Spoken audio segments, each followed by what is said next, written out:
राम मंदिरातील चोरी झाली याच्यावर तुझं काय म्हणणं आहे? माझं एकंदरीत असं मत आहे की आपण जर इतिहास पाहिला तर त्यामध्ये आपल्याला असं पाहायला मिळतं की प्रभू रामचंद्र हे रावणाला मारलं आणि त्यांनी सोन्याची लंका जिंकली होते. मी काय सांगतोय, त्यांनी सोन्याची लंका जिंकली होती आणि 1 ग्रॅम सोन्यावर सुद्धा त्यांनी मन दाखवलेलं नाही. तर आजच्या लोकांना कळणं गरजेचं आहे की उगाच सोना, पैसे आणि चांदी या दगडाच्या मूर्तीला त्यांनी वाहून काही उपयोग होणार नाही. मुळात आज लोकांचा असा समज आहे की मंदिर हे पवित्र आहे. जर त्या पवित्र मंदिरामध्ये जर चोऱ्या होत असतील मग त्याला आपण पवित्र मंदिर म्हणायचं की चोरट्यांचा अड्डा म्हणायचं? चोरट्यांचा अड्डा झाला.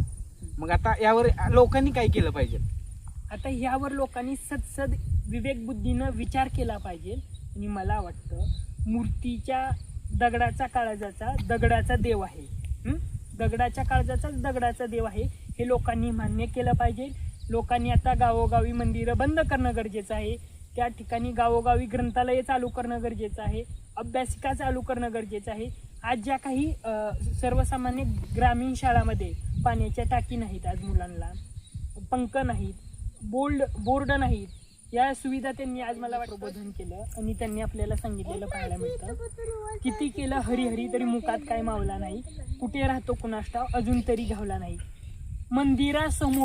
मंदिरासमोर लुटली इज्जत, तो बघत बसला पोरीला, कुठे राहतो कुणास ठाव अजून तरी घावला नाही.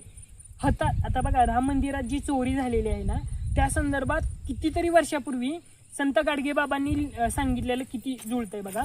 हातात असून धारधार शस्त्र, कधी चोरा मागे धावला नाही, कुठे राहतो कुणास ठाव अजून तरी घावला नाही.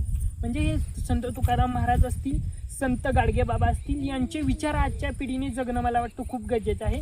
आणि आज जर मंदिरात देव शोधत असतील आणि मूर्तीत जर देव शोधत असतील तर त्यांनी तुकाराम महाराजांचा अभंग पाहिला पाहिजे की जे का गांजले त्याशी मने जो आपुले, तोची साधू ओळखावा, देव तेची जाणावा. म्हणजे गोरगरीब दीनदुबळ्याच्या सेवा करणाऱ्या व्यक्तीमध्ये देव आहे. तुम्हाला मंदिरात जाण्याची गरज